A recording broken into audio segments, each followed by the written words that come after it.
Greetings, everyone. We're going to begin in just a minute. Thanks everyone for coming and joining us for a little bit. We appreciate it.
So,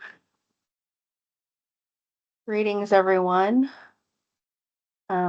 Jody, would you mind making sure that the recording is started?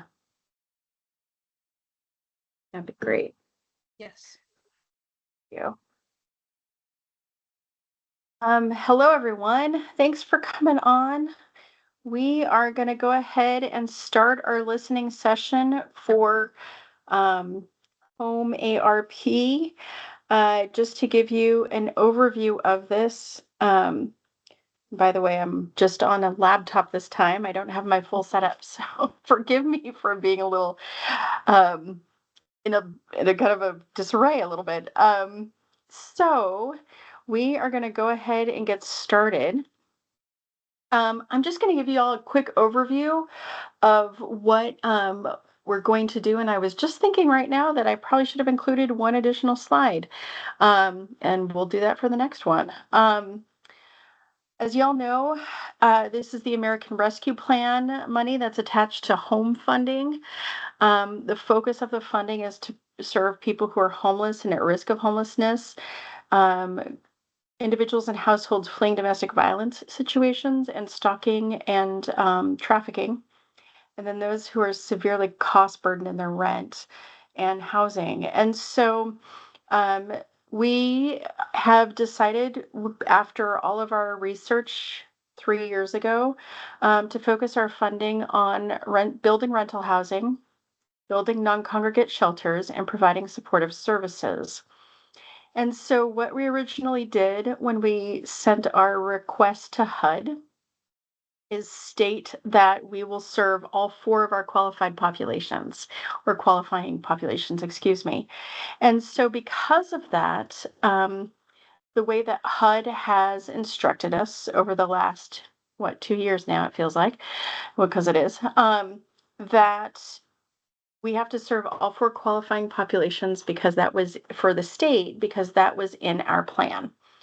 And so, in order to get a little more specific in our substantial update, we wanted to hear from you as far as the additional populations to serve. So, I've kind of already talked through that. So, what I'm going to do is I'm going to break down the four qualifying populations so y'all get a better idea of kind of the what HUD required, and I guess even Congress, if I'm not mistaken, how it all went down, um, for who to serve and what the requirements are.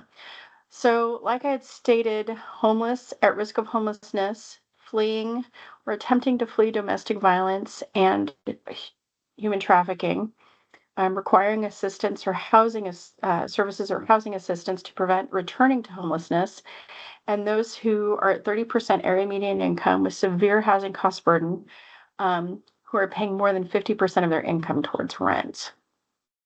And so this is kind of a very literal breakdown. I basically stole this exactly from HUD. I can even show you guys the website. So it is very specific. And so the kind of phraseology, which is a funny, tilt to her to old musical way back when. The phrases that we use are QP1, QP2, QP3, and QP4. So that's kind of the lingo for HOME-ARP. So QP1 is homelessness. And so as you can see, there's three different definitions of that, such as literally homeless. So really living in a place not meant for human habitation, or a publicly or privately operated shelter. Imminent risk of homelessness. So they're about to be homeless in 14 days. As you can see, another residence has not been identified. They lack resources or support networks to really obtain permanent housing, or homeless under federal statuses. So, like I said, not meant for human habitation, not had a lease or any kind of ownership anywhere for the last 60 days, those kinds of definitions. Oops. So, for at risk of homelessness, that's individuals and families who are really just about to be homeless. So that is, they've been like it says here, been notified in writing that their right to occupy their current housing is going to be terminated within 21 days. They've moved because of economic reasons 2 or more times during the last 60 days. Um, they're living in the home of another. So this is where the doubled up piece, which does not qualify you for homelessness under like the emergency solutions grant program, would qualify someone to be considered at risk of homelessness, and they qualify for HOME-ARP, which is why coordinated entry is a bit of a fit, but not a complete fit for this program. We would have to expand our coordinated entry program in order to accommodate HOME-ARP if we went the entire um, coordinated entry route. Um, So this breaks down those. You all can get these slides, so it's not going to be something that'll be, um, you can have access to this. And also, there's a lot of great information on HUD's website. The next one is fleeing or attempting to flee domestic violence, dating violence, sexual assault, stalking, and human trafficking. So this really includes, I'm going to break down what this means on the next slide. But cases where an individual or family reasonably believe there's a threat or harm, or most definitely harm, due to dangerous or life-threatening conditions related to violence against them, including a child in the family. The violence has taken place in their primary residence or has made them afraid to return to that nighttime residence. And so this breaks down the 5 different groups that HOME-ARP considers as far as QP3. And that includes, like it says here, domestic violence, dating violence, sexual assault, stalking, and human trafficking. And the good part about HOME-ARP funding is we also include the human trafficking aspect of this, which is great. So I'm going to let y'all read through this. We're going to get to the meat of why we're all here. So, but I did want to make sure that we kind of touched on a few things before I got there. And lastly is QP4. And basically, this is kind of the additional populations that don't qualify for the other 3. And so HUD really wanted to make sure that they got a really broad range of being able to help individuals in all kind of really unstable housing situations. So um, and the neat part about this is that it kind of creates an additional place for individuals who are at that 30% AMI. So they are just not making a whole lot of money, but they're paying over 50% of their rent. And I think we all have experienced and know about people who are, even making good money, like maybe bringing in $2,000 a month from different areas. A lot of seniors too can be experiencing that, where they have income from previous positions and social security and everything, and then like half of that is going towards rent because rent is so expensive. So it really covers that group, um, and other families who might be becoming homeless again. So those previous homeless requirements that we had, or at risk of homelessness, kind of qualify under this 4QP if they're housed but are about to return to homelessness. So let's break down what a preference limitation is, because that's kind of why we're here, is to ask all of you around particular populations that you want to recommend to the state to preference and limit for HOME-ARP funds, which is great. So preference, so essentially it establishes order in which applicants are admitted to a project or activity by providing priority in the selection. And you know what's funny is I can't even fully read this. Basically, I shouldn't be reading it anyway. The preference is the group would be put to the top. So if you had all 4 QPs apply at once, QP1, QP2, QP3, and QP4, and you had a preference for homelessness, which is QP1, but that person actually came in at the very end, okay? So they came in at, instead of 10 o'clock, they came in at 10:05. At QP1, because they would have a preference, would be put to the top of the waiting list, okay? Because they've been preferenced. It doesn't say everyone else couldn't be on the waiting list. It just puts homelessness at the beginning of it, okay? Limitations, if the preference is for homeless. Let me just put that out there. It doesn't have to be homeless. It could be any of the 4 QPs. But that would be the preference. And then the limitation would exclude certain qualifying populations or subpopulations of QPs from eligibility for a project or activity. So a perfect example of a limitation would be like a QP3. So I've talked to several of you around this, that if you have a shelter or rental housing location for people who are fleeing domestic violence, clearly you don't want that advertised. And so multiple QPs are not okay. So that would be an example of a limitation that you would want to prefer.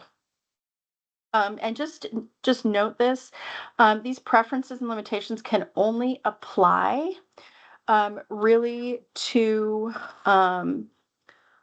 housing. So rental housing and non-congregate shelter. I've brought up supportive services if, for example, a domestic violence organization gets supportive services. We're still kind of, Jody, I don't think even RTA really had a full answer to that. Just help me recall. No, 'Cause you're that was a correct. They did not. that yeah, that was a kind of a question on that. Mhm. So, and y'all just also know that this is a new program for HUD, so they're still figuring it out. We're trying to give you the most updated information as we go along. We are trying so hard to do that. So, please note that in your, the back of your brain. So let's talk about the preferences and limitation challenges. They can't really violate any fair housing, civil rights, non-discrimination requirements, those kinds of situations, especially any protected class. So if you have a group that you are focusing on, so this is a great example.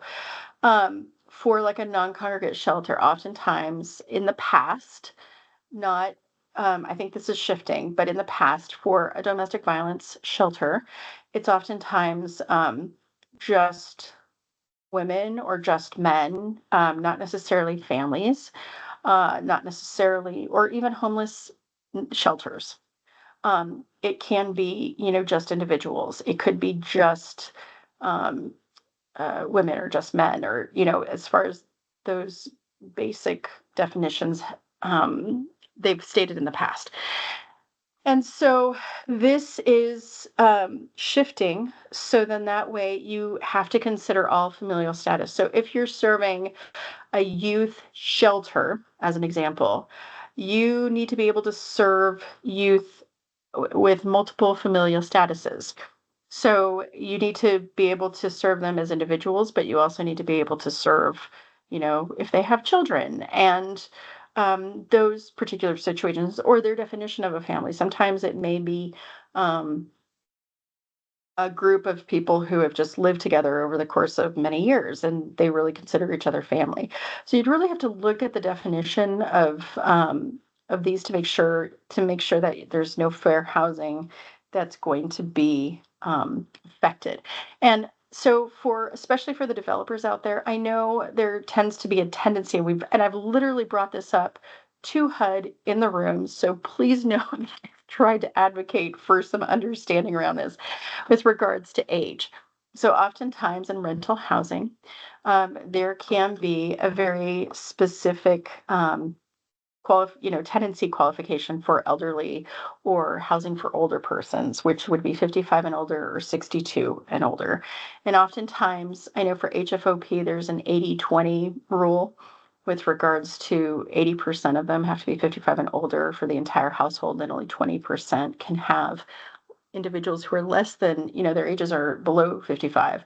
And then for 62 up, for that tenancy requirement, there has to be just people who are 62 and older in the whole property. I brought up the familial status situation with them, and they kind of are like, ask your legal departments. So I'm just going to let you all know that any kind of preferences in those arena, you really have to consider familial status. Um, they are not going to look kindly on that. So this probably is going to be very much just for family developments, and I'm sorry if um, that creates a difficulty. So just think about that when moving forward. So I just want to make sure that I mentioned that too. And we'll answer all of your questions. I know that there will probably be questions, including all of your suggestions for additional populations. So we're getting to that in just a second. So just items to note. HOME-ARP participating jurisdiction, which would be DCA, we are kind of like the balance of state. Participating jurisdiction should not impose a limitation on eligibility unless it is necessary to address a greater gap for effective housing aid, benefit, or services in the geographic area. So, and that the HOME-ARP project or activity cannot address the gap through not using a preference. I think through the use of a preference. There we go. I have to move you around. So that kind of gets to our point of what we're going to ask y'all for. So we definitely want to hear who you want to serve, okay? But we need to demonstrate to HUD in our substantial amendment that what the gap is to serve the particular population you're going to request, and that we have to be able to address it through the HOME-ARP funds, okay? So we need that from you.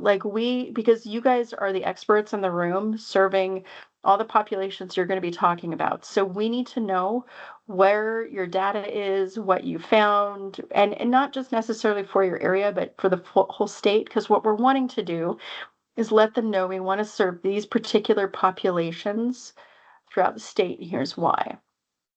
So if you even have a specific area, I mean, it's not to say that we can't include that, but we definitely, we would prefer to have more statewide information if you happen to have that. A HOME-ARP PJ, which is DCA, that imposes a limitation on a HOME-ARP project or activity must fund other HOME-ARP projects or activities that provide access to all other QPs to avoid excluding any of the 4 QPs from its overall HOME-ARP program in violation of the HOME-ARP statute. So that's the other thing, is that one of the reasons why we have been so adamant about offering services for not limitations, I should say, for like rental housing, is because that HUD has told us we have to be able to serve all 4 QPs. So we are trying to work on having access to all 4 QPs throughout the state for, to have access to all of our services, whether it be rental housing, non-congregate shelter, or supportive services. And then we were wanting to limit after that. Okay. So then that way, that particular statement is supported. So I just wanted to give you all some background to that. So next. So what we're going to propose is we've already started research on 4 groups. So 4 groups, 3 populations.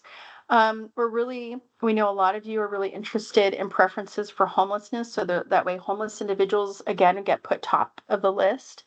And then chronic homelessness as well would be put top of the list if the person or household is eligible under those 2 QPs. Limitations that we definitely have been hearing are chronic homelessness. I know a lot of you are interested in building permanent supportive housing. We're totally open to doing that once we get this approved through HUD for doing the 4, those limitations as well for supportive housing. that will probably be in the next NOFO round, um, or something that would probably be for the 4%. But definitely we're wanting to start moving forward in that direction and making those efforts to make that happen in the future and pave that way. And also QP3 as a limitation. So when we open up the microphones, and we definitely want to hear from y'all. Additional preferences to consider that you want to bring to us, as well as limitations. But also think about who will be making the referrals to the units, because that is another big part of this program. HUD wants to know how the person is going to know about the open unit. So what are the ways to get a person into the HOME-ARP unit, whether it's for sorry, I've got my brain got caught up. Whether it's for rental housing or non-congregate shelter. Remember, we can't do it for supportive services, but we need to know who's going to be able to access that unit and who will serve this population. So once we determine, for example, let's just say at risk of homelessness or people who are homeless, who's going to be really offering those services to them and making sure that they're being supported. So what we're going to, oops, sorry. And then also, like I stated before, what is your data that you have that you can help us in order to let HUD know, hey, we need this as a focus.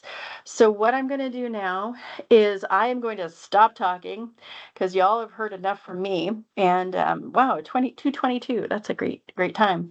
So let's go ahead and kind of open up I'm going to stop sharing my screen, and I'm just going to kind of open it all up. If you want to raise your hand, if you want to just put your suggestions in the chat, we have a Q&A here. So I will answer a question. Can this funding be used by public housing agencies? You know what, Veronica, that is a great question. We have primarily kind of focused on let me get back to you on that. So here's the deal.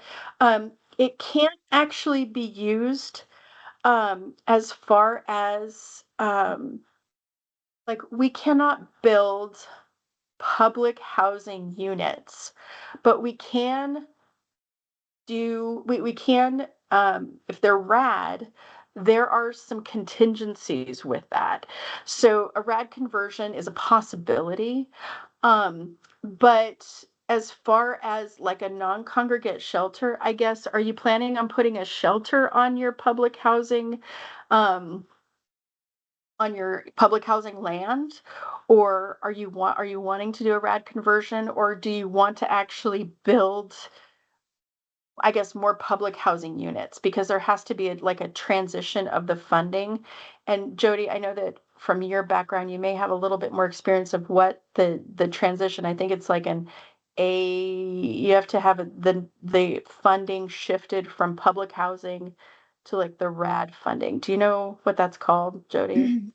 We never delved into that realm in my public housing experience.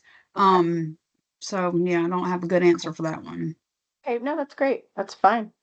Um, And okay, so I hope that answers your question, Veronica. I'm sorry, rad conversion. So yeah, so what I would do is what we'll do for our training. I'm going to talk about the trainings that we're having for the NOFO that we just put out for rental housing. We will make sure that there's information there on rad conversions. Okay, so just know that. So we'll take a little bit more of a deeper dive to let y'all know how to do that. Okay. So, and then we also had a chat. How broad does the data need to be, specific to city, county, or general area? It really would need to be for the state of Georgia. If there's a specific city or county where that issue is like really prominent. So with some basic data that I know Kelly researched before she left, they found that the what's the word I'm looking for? That those for some reason there was a high percentage of people who were fleeing domestic violence in like Northeast Georgia. So that was some very interesting data that she was able to, find out. So if there's like a specific area or a region, we're not opposed to having that data. I think that would be great, and I think it would just add more, um, like in good information. But I do think, where Georgia is maybe struggling in certain areas versus other states, even if you happen to have that background information, that would be good too. So that would be great, Corey. So for Suzanne, excuse me. According to DCA 222 PIT, adult survivors of domestic violence were the largest sheltered and unsheltered subpopulation statewide from 2017 to 2022. Those same individuals need affordable housing. Absolutely, Suzanne. And like I said, we are wanting to do QP3 as a limitation. Now, it would be that full group. It would be not only domestic violence, but those fleeing dating violence and trafficking and that full group. So just know that we are already starting to get that research. If you happen to have more, Suzanne, we would definitely like to have that data. So, but yeah, the pit count is a good baseline. Absolutely. Um, are there any other? I mean, I know that. Thank you all. We have 29 people in the or 31 total in the room, which is fabulous. So, and we want to make sure that y'all's time is used well. Are there any other particular populations that you guys want to make sure that we focus on? Have you noticed from your experiences in property management? Have you noticed with your experience in your offices for supportive services, any particular populations that you're seeing more frequently than others? Other groups that we should be considering outside of the three populations in those four ways, to the two preferences and the two limitations for those three populations. Is there any other considerations that y'all want to give us? Raise your hands. Or if you guys even have a general question, like the red question was a great one.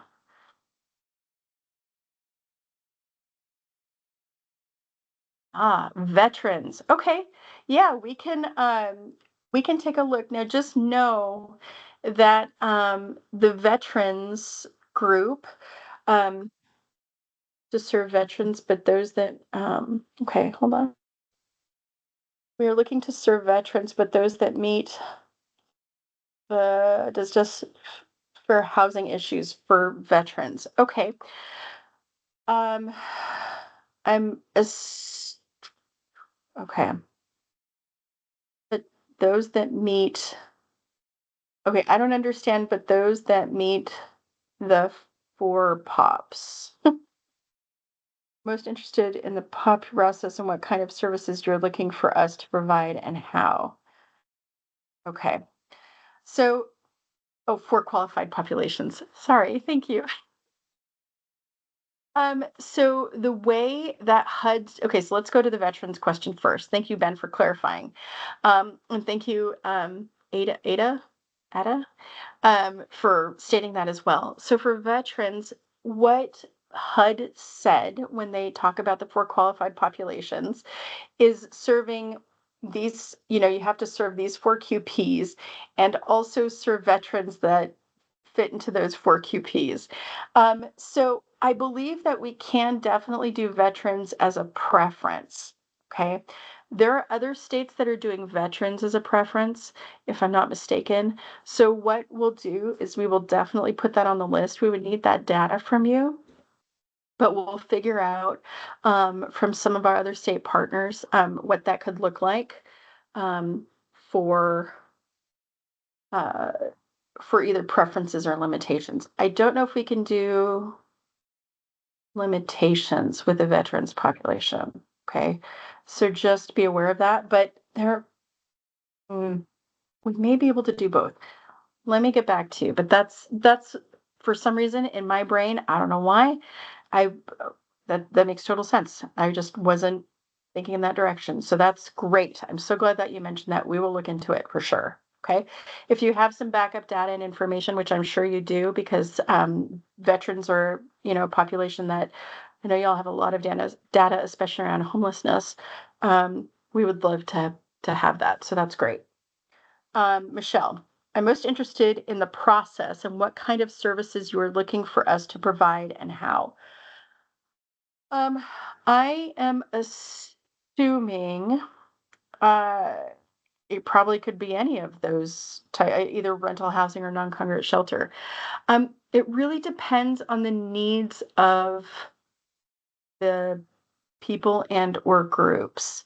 So as far as the services for supportive services are not mandated with this particular funding pot. They're not mandated. It doesn't say anywhere in our notice from HUD that services are mandated. However, as we all know, if we're serving and taking care of people who are homeless and at risk of homelessness and helping them, and in all of these situations, domestic violence, there is a good chance there may be some needs, maybe not as many needs as someone who would be living in a supportive housing or permanent supportive housing situation where they would need something a bit more congregate.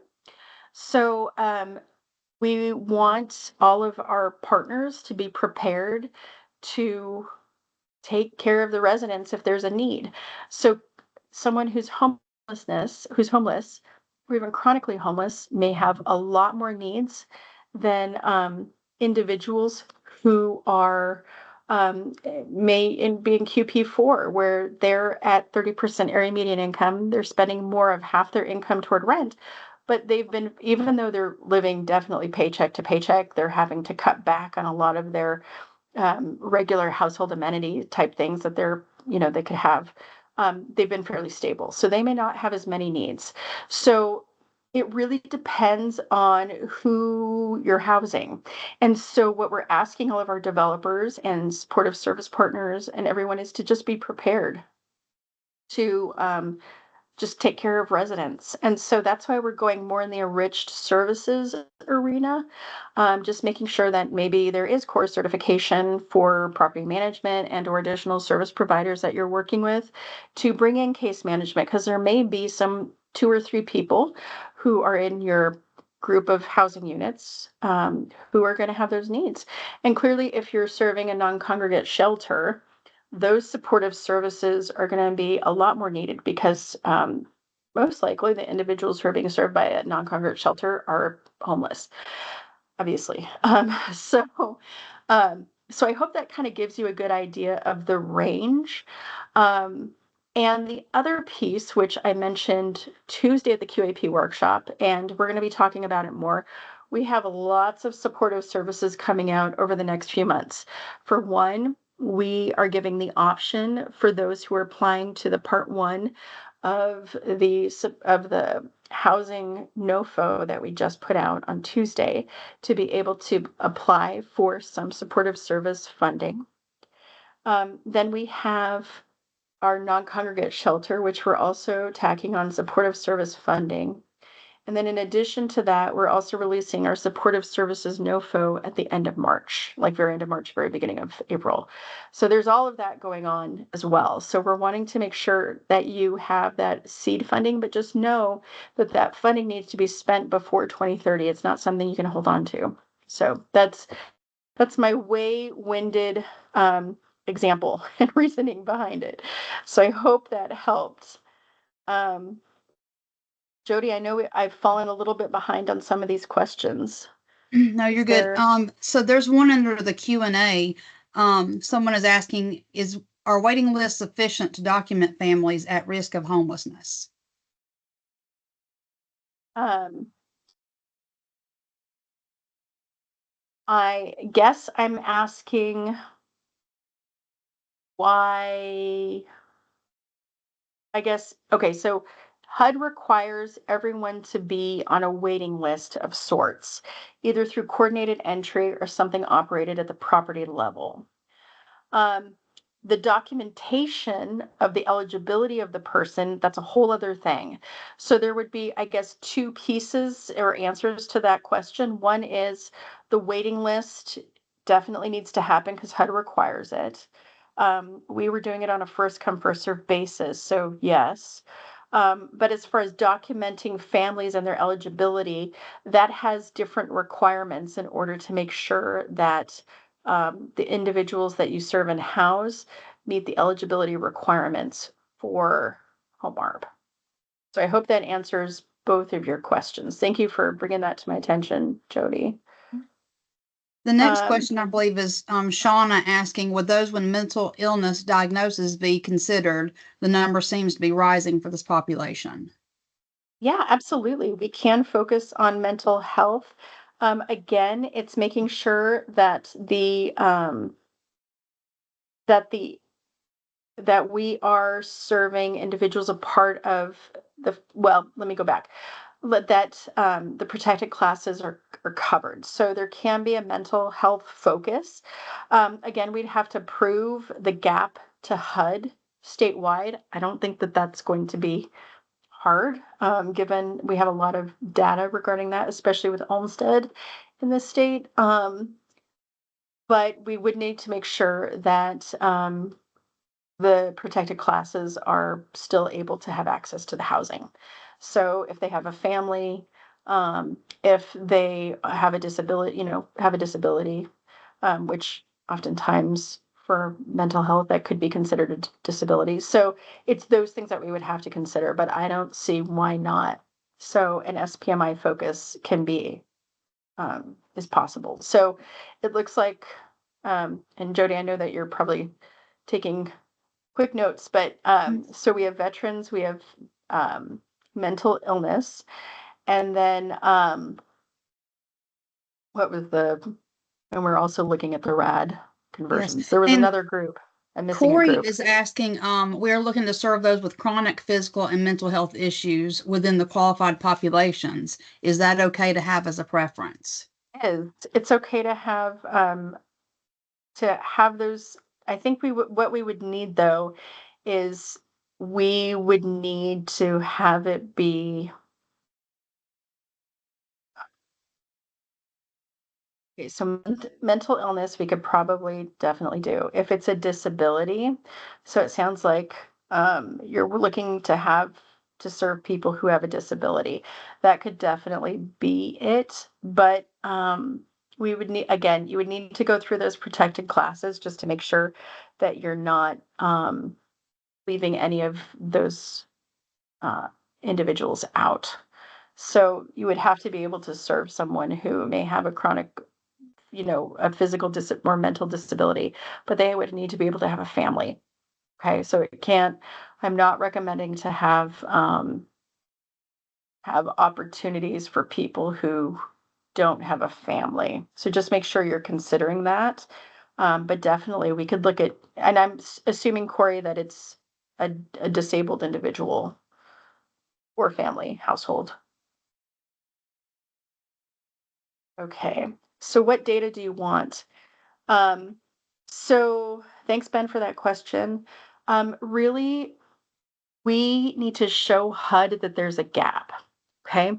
So information as far as the amount of individuals who are in our state that have, or households that are unstably housed. So whether they can't find housing, they're being discriminated against housing, very obviously, which we know happens on and off in some cases. Um, so really, it's that gap. So it's not. So it's so. For example, I know that the Department of Behavioral Health and Developmental Disabilities has, with Olmsted, has done a lot of work to make sure that those who have severe and persistent mental illness have had opportunities for housing. Okay. And they've worked really hard to do that. And so they've been able to maintain, I think it's over 1 or 2,000 units, to help individuals in those situations and households. So, we've been filling that gap for that particular group. But y'all, like I said, y'all know where the gaps are, and for those who are having who are having sheltering issues in a specific population. Um, so it's not necessarily just the how many people um, are struggling in our state with maybe one of these four qualifying population pieces and those subpopulations in them, but what their housing issues look like. So that would be what I would focus on. I hope that answers the question. But that's a really great question. Um, okay. Just to add quickly before you move on to Yeah, the next question, you're Alona, great. Yeah. Ada wanted to mention that a specific population that may need to be served are single mothers who face more challenges than a two-parent household. Yes, that is true. However, it's a HUD thing. And I'm sorry about that. This isn't a DCA choice. They're gonna want to make sure that um, familial status and gender are honored as far as protected classes. So there needs to be an option for single fathers. There needs to be an option for two-parent households for this particular funding. So I hear you. I agree. I totally, yeah, I totally hear you. But that's what HUD has told us. Okay. Um, so I'm sorry. I know that's not what you want to hear. So, but there is, by the way, there is other funding out there. This is just one option. This isn't for all of HUD funding. And so this is just one small piece that we're wanting to get y'all's feedback on. Okay. So please hear that too, that there are other options, for example, for moms who need housing for them and their kids. So absolutely, this isn't the only option. Um, as DCA knows, but to put it on record, we would like projects to be able to house only domestic abuse survivors on a property funded by HOME-ARP. Thanks, John. I'm not sure exactly how that should be described as a preference or limitation under the definitions you showed earlier. That would be a limitation, and that is a valuable limitation, and it's one that we're going to bring up to HUD. But the way that HUD defines it, though, so let me be clear about that, and this goes back to Ben's question around data, is they talk about fleeing domestic violence. So, um, so as far as domestic abuse survivors, as a limitation, I think that there needs to be, and Jody, actually, what we may want to make sure we record too, and we may want to talk about it at um, the next webinar we do like this, the listening session, Mm-hmm. is the the eligibility for QP3. We're going to need to be really specific because they're very, and John, they've been really clear about the fleeing domestic violence. And the reason I say that is because we looked into a trafficking focus very specifically a little bit ago, and they talked about fleeing trafficking. So those who are survivors of domestic violence, I think they're going to classify differently as fleeing domestic violence. But let me make sure about that for y'all. Okay.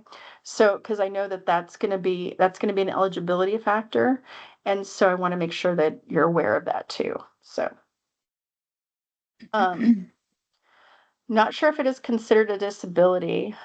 Chronic conditions, maybe a condition. So I'm not quite sure about chronic. I mean, I guess it would depend on the condition. So if it's a chronic disability, if it's a person with a disability, that's definitely that's the other population we're talking about is with individuals with disabilities. So so I'm pretty sure that's where you're going, Corey, but you need to let me know. Specifically for veterans, can qualifying transitional housing units covered by VASH be eligible for HOME-ARP funding under the NOFA? Ben, that is a really great question. That is a super great question, actually. That That could really be a possibility. Um, we'll talk about that at the training for the NOFO. Um, I guess it's next week. I can't believe it's already next week. Time is going so fast. Um, I think we would have to work out the logistics of that, and we would need to have a contract with the VASH units. So it can't be, and that would be the feasibility of the housing piece that would need to be considered. Just because we want to make sure that you um, have those vouchers that are always there, so that way that would have a continued feasibility of your development. So, but that could work. Also, the rental housing, yeah, that's kind of where it gets a little like transitional housing is kind of between the non-congregate shelter for HOME-ARP and the rental housing. Like it's this weird kind of middle place. So we would have to look at the logistics. So I would say stay tuned. We'll kind of talk about that at the training for the NOFO. That's next week. What role do you see for supportive services? Can it go hand in hand with housing? Yes. Is it allowed to tie participation to lease requirements? Um, okay. Okay, first question. What role do you see for supportive services? We are going to be adding supportive services as an option for rental housing. It's not going to be a requirement. And for the developer, we're going to need to know how you guys want to disseminate the services or give out services. For HOME-ARP, one of the requirements, okay, so let me explain it this way, and this is kind of a next week conversation, but it looks like well, let me see what the new Q&A is before we go on to that. Jesus are here. Okay. So let me answer this one first. Yes, supportive services will have options. Link into the training next week. Can it go hand in hand with housing? Yes. And if it's built by HOME-ARP, the HOME-ARP supportive services can be given to the people in that building. Okay, only. It doesn't have to be for the whole community. If you get HOME-ARP supportive services and HOME-ARP didn't build the building in any capacity, then no, you have to serve the entire community or whoever gets referred to it. It can't be just your housing structure. So that's just a weird one-off for HOME-ARP. I can go into more detail on that next week. Is it allowed to tie participation to lease requirements? I would be really hesitant to do that. If you're saying that, I guess I would need to know the specifics about tying participation to lease requirements. Making services mandatory is something HUD is against. Okay.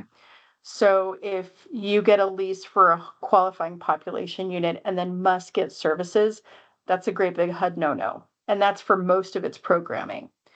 If not all, pretty much. They always say services have to be voluntary. However, if they have a lease at that property, they could definitely get HOME-ARP services that are voluntary. Like if they're like, hey, I need case management. If they choose to get services, then absolutely that's okay. So I hope that makes sense back and forth. Um, and so I hope that helps, Meg. You're welcome, John. I hope that helped. And then, yeah, clarifying the exact definition of domestic violence. And again, let us check for sure on the fleeing piece, just to make sure, because that could trip you up for eligibility to put people in those units if it's survivor from years ago and not currently fleeing. So that's a very small piece that may get overlooked. So that's just, and what role supportive services play in? I'm not quite sure what that question is, Michelle. So I'm going to need some more information. Let's go back to O Coronado. who asked,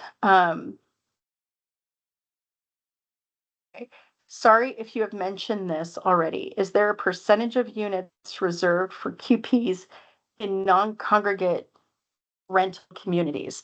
Okay, so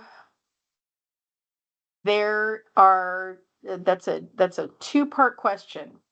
So for non-congregate shelters, okay, so that would be because it's two types of funding. We have rental housing funding and we have non-congregate shelter funding. Okay. We can pay for a certain number of units for both. And so it would depend on the number of units that the HOME-ARP money pays for. Okay. So for rental housing, for example, which would be in a multifamily apartment, there could be a block of units that HOME-ARP pays for. Okay. And those units need to fall under the 4 QPs. Okay. So that's important to note. However, if you are a developer, you need to make sure that the units HOME-ARP pays for, they cost the same amount as all the other units in the property. So HOME-ARP units can't cost like $400,000 a unit. I know that feels like a lot, but that's for the whole cost, everyone. And then all the other units cost $300,000. That's a no-no. They have to be the same amount. So you need to break down the cost per unit, and then HOME-ARP kind of gets a chunk of that for the amount of money that you possibly get awarded. Okay. It's the same situation for non-congregate shelter. If you're leveraging several kinds of funding, um, we can have a certain block of units in that shelter. Um, and then the 4 QPs would be, part of that group of units. However, there's a really good chance if you have shelter that you're going to have either someone who's in QP1 or QP3, most likely. Those at risk of homelessness and, overburdened in their rent will probably not be going to a non-congregate shelter. So they'll naturally, like all 4 QPs will naturally fall usually into a shelter. So I hope that kind of explains the percentage piece. We have another one. Can you clarify if currently in DV shelter qualifies as fleeing or would they fall under homeless definition? That's a really good question, Suzanne. We'll have to get clear on that.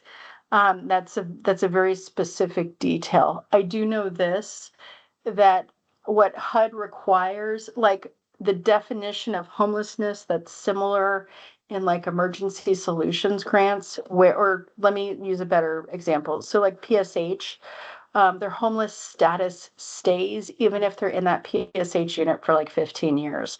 That's not really the case with HOME-ARP. Okay, so previous housing status is literally previous housing status. And so that homeless status so a relocation situation for HOME-ARP is a little bit awkward because if they were like previously in a PSH, they would be considered formerly housed, moving into like a like a, a PSH that's then HOME-ARP funded. So that kind of answers your question. I don't know if fleeing domestic violence would, yeah, I'm not quite, let us get clear on that, just because I want to make sure. And that I understand, but I was using PSH as an example, like previous housing status. So if you're transitioning someone so for example, if you are placing someone who was in your shelter into a newly developed non-congregate shelter, okay? They were, uh, okay, but considering with HUD, that would be shelter to shelter. So that may be a little different, just because shelter, when you look at the definition of homelessness, yes, they probably would be defined as homeless because they're in a shelter that was paid for by a person or by an agency, private or public. So yes, they probably would be considered homeless. So isn't a shelter considered homeless? Yes. So yeah, so they would be coming if it's from if they're sheltered in a shelter and then they move into a newly developed shelter. Yes, that would be a homeless transition if it's already been paid for. I'll have to make double clear. We'll have to look at the all of our trainings and stuff just to make sure, but I'm pretty positive that's the case. We want to have a portion of the property for people leaving the hospital, homeless or at risk of homelessness with an acute medical need, where they would get services. Is it, um, I don't know what laid to is supposed to mean. Laid to have that part run as a non-congregate shelter and then have a separate wing for those with chronic health conditions. Oh, Corey, that is a really good question. I don't know if using this money to develop a medical facility, because here's the thing with the hospital, like people transitioning for medical needs, you need to be able to serve everyone in that list of in the list of specific populations. So I guess I don't know if we can limit it by medical condition. So you would be able to have to serve kind of everyone in your location and not just people with medical conditions. I don't know if we can have that as a limitation. We'll have to check on that, but I'm not familiar with anything like that. I know that's a huge need in the state, and thank you for bringing that up to us. And we've been approached by another group. So, so let us we would need to figure that out. I don't know if medical condition can be a limitation though. So, it definitely would help clarification on the term fleeing. Yes, it would be. I agree. My experience is that you do not see actively fleeing, immediately looking for housing as much as safety, which would be shelter first. And yeah, absolutely. And again, these are HUD definitions that we're considering. Um, this is not something we want to make sure that we can fit it into what HUD requires. So then that way, and HUD could be kind of a little wonky in some circumstances. Um, so out referrals for the temporary care side would come from the hospital. No, I get it. It's more about limiting the population to those with medical needs. I don't know if that could be a limitation. That's the consideration that we have to think about. Our transitional housing units are slightly less expensive than our LIHTC units. Um, can HOME-ARP funded transitional housing units cost less? That's a really good question. Possibly. I think it's the concern would be HOME-ARP costing more. So and so if it's less than and you guys can prove it, there's a pretty good possibility on that, but we'll have to check into that too. Again, guys, a lot of these questions we'll have to really address probably at the next, if the NOFO questions specifically, like for rental housing, for the rental housing NOFO, we can cover next week at the rental housing training. There, you guys are setting us up for a long list of questions that we get to answer, so that's great. Well, I've been talking for an hour. Jody, is there anything that I'm missing that you're thinking of as far as missing gaps or anything like that? I'm going to have No, a cough drop real quick. no, I am going to ensure that before the end of this that everyone has links. Yes, I'm going to I'm make sure do it that right now. everyone, Ben, has the links that you need for the next training and even for some HUD resources regarding QPs, preferences, limitations, all of that. I'm going to go ahead now and put I'll in do the that. training for the second training that we're going to have. Yeah, so this is for the next substantial amendment. So we're going to try and actually get our substantial amendment out for public comment right around this time. So this will be a follow-up. But yeah, this is the next one that's scheduled. And then, so probably a good amount of that data that y'all could provide for us, if we can get it within the next week or so. I'm writing the substantial amendment right now. So if you have any additional information for that, anything you can give us from your annual reports, any data that you've used for other like grant applications and things like that, that would be super helpful. And again, I'm not asking you all to gather brand new stuff. I'm thinking most of the time y'all already have this at hand for the advocacy that you're already doing. So anything we can get, sending them to our email addresses, which I'm going to have at the end, would be great. And Jody's putting all of these links into the chat so you guys can look them up right away. The rental housing training, we have 2 of them coming up. And one is on the 13th on Thursday from 1 to 2:30. And then 13 days later on Wednesday from 11 to 12:30. And again, Jody's putting those links in the chat so we that way you guys don't have to use your QR codes if you don't necessarily want to. And when you get this, the links are actually on the QR code. And then we have our supportive services information sessions. If you guys are going to the ESG presentations, we are presenting there, but it's more of an overview of what we're going to do. This is going to be really specific around the grant. So that way you'll get more information that way. Okay. So, and lastly, here's our listserv. I forgot to give those to Jody. I'm sorry. It's okay. And our website. So you guys can go ahead and sign on to that too. Most of you are probably on it already though. And then this is our information. Oh, and you can just email us at homearp@dca.ga.gov. You can also do it with our first name dot last name at dca.ga.gov. Just know that my name does not have 2 L's. It is I, and then it's an L, O-N-A. So if you do L-L-O-N-A or I-L-L-O-N-A, it won't come to me. So just be sure to spell my name right. And it's a weird name, so I totally acknowledge that. It's not one that everyone sees every day. So, thanks, Jody. That's fabulous. My pleasure.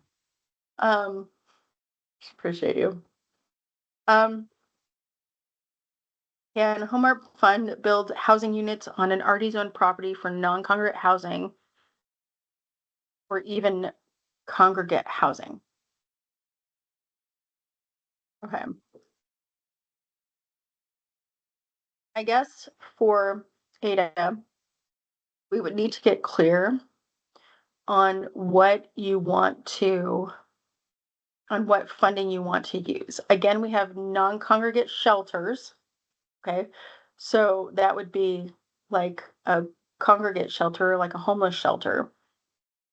So non-congregate shelter. And then we have rental housing money, which is probably closer to like a multifamily group. So, I mean, I guess it would just depend on the zoning. If the zoning's for multifamily, then yeah, it would totally fit. I would need to make, the zoning would have to be on if it's like a shelter, if there's specific zoning for shelter, which I'm assuming there is. Actually, that part I really don't know enough about. I probably should know more about it. So really it depends upon, we can build housing on whatever zoning fits. It's not so much about, do you know what I mean? Like, I hope that makes sense. I feel like I'm not even understanding what I'm saying right now. So I hope that explains it. So yes, HOME-ARP Fund built, we can build if it's zoned for multifamily, we can build on multifamily. If it's zoned for shelters, we can build on, shelters on that too. So I hope that helps. Excuse me, I'm just kind of getting over a cough. I know some people have logged off, and we don't have to go the full, hour and a half. But we definitely wanted to create some opportunity for any more questions that y'all might have.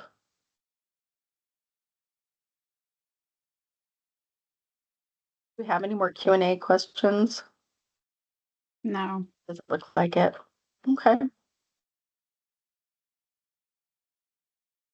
Well, y'all, if you want to, we'll stay on for a little bit longer. Um, if there's any more specific questions that y'all have. Um, but if y'all want to log off, whoever needs to log off can go ahead and do that.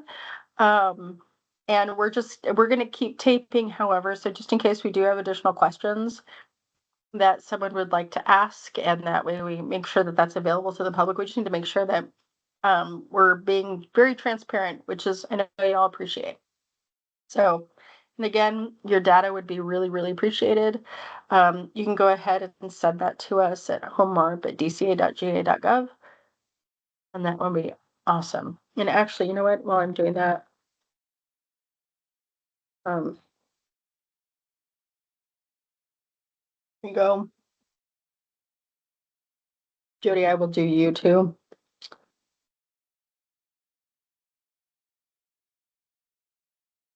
We have HOME-ARP. Those are our email addresses. Are there any more questions? And as y'all can see, what I also recommend that if you guys here, I'll even do a little fun show and tell. We're gonna do the uh,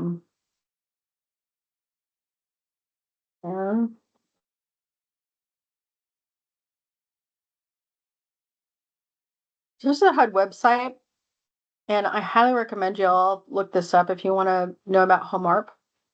And Jody, actually, if you can put the HOME-ARP thing in the chat, that would be great. Good deal, sure will. Thank you, ma'am. The qualifying populations are really great because you can kind of get the at a glance tool, which is phenomenal. This shows the full breakdown that I had shown you guys as far as everyone to serve. They also have the crosswalk. So if you're wondering as far as the COC and ESG eligibility, great information around how HOME-ARP mixes with those two programs. You can also look into, actually, what I want to show you, there was the other thing. They have all these trainings. So they have an implementation clinic that they did with us, documenting QP. So this looks at all the referrals and referral sources and how to make sure that everything, like we had talked about before, as far as documenting individuals who are homeless versus at risk of homelessness, veterans, everything like that is a part of this too. So we've gone through all of these, and there's just probably little bits and pieces that we're going to probably look up this next week to get those answers for you. But if there's any additional information that you want to go ahead and check out, that's great. And then you have everything from cross-cutting requirements. So the environmentals, maybe Weeby, Section 3, Davis-Bacon, all those requirements. Non-congregate shelter information. This one's really good. Get all that info. So it's really a great site. They've organized it well. And so there's a lot of great access there. Stop sharing. Corey has put come back to the question around the medical issues. Our project will have both temporary care for those leaving the hospital with nowhere to go and PSH for folks with disabilities in the qualifying populations. Can we apply just for the PSH side, since it sounds like the temporary housing may not qualify? So you absolutely can, Corey. We would need to get a good idea of kind of the, okay, so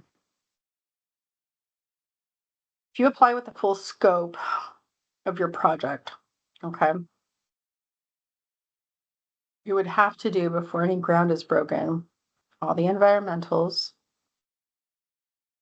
and all of the pre-work on that. So just know that the footprint you give us. So if you're doing it in phases, I would probably give it to put in your application the phase that you're applying for. If it's not the whole thing. So I would be really kind of specific where that's concerned, because whatever you give us as far as the footprint of what the building's going to be on, we'll have to do an environmental on that in a phase one. So just be aware. Oh, and I don't think Ada's here anymore, but you're welcome.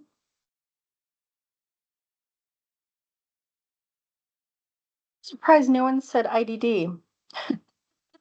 You're welcome. Is individuals with developmental disabilities, is that a focus too? I know that came up previously. Individuals with disabilities, that they would qualify under that group as well. So, okay. Okay. Mhm. Well, we have about 20 minutes left. Jody, what was I going to ask? Is there anything else that we're missing? Because we can even end early. No. Not that I Okay. can think of, Alana.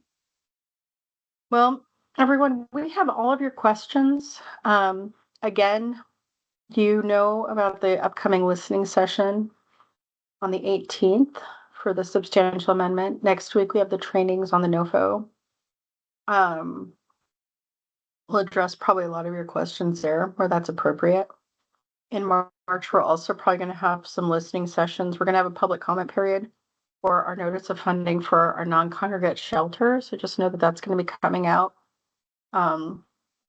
hopefully pretty soon. We're working on that. Joda's working hard on that. Supportive services are coming out. We have lots of different information on that. We're combining the supportive services with both our non-congregate shelter and our rental housing. So we've got a lot going on. I'm really unsure of any additional things that y'all really want to know about. So, or if you guys want to come off mute and ask a question, you're more than welcome to do that too. Actually, I don't know if I put that into settings. Now that I think about it, goodness. Options. Allow mic for attendees. There we go. So if y'all want to go off mute, you absolutely can. I just made it so. Ben just put a question in the Q&A, wants to know if he can email you a list of specific questions related to their targeted population. Absolutely. Ben, just know that we'll probably put that on our website, all your questions. So just be aware of that, just so then that way we make sure that we share all the information that we receive from you. But that would be wonderful. We would love your questions. And actually, if you go onto our NOFO website, you can, we have a Q&A, form stack there that you can ask there as well. So either way is fine. Perfect. Okay. Well, it's 3:15, so I guess 15 minutes back in your day. And so, I mean, I always laugh at that when people say that, like, but it's true, I guess, to a point. So I hope you guys have a great rest of your day. If you guys have any further questions, please do not hesitate to ask us, send us an email. But just like I said before, just know that we probably will go ahead and post that to our website as well. And you guys ask great questions about the qualifying populations. And again, any of your data that you have that you can forward on to us, so that way we can include it in the substantial amendment would be really appreciated. So at that, we're gonna call it quits at 3:15. So if y'all have any other questions, just let us know, and we will see you at the next webinar, which is coming up. Okay. Excellent. Well, thanks so much, everyone. Have a good day, and we will see you again soon. There we go. That's the best way to put it. Thank you. Bye. You're Oh, welcome. absolutely. Our You're pleasure. welcome. Thank you.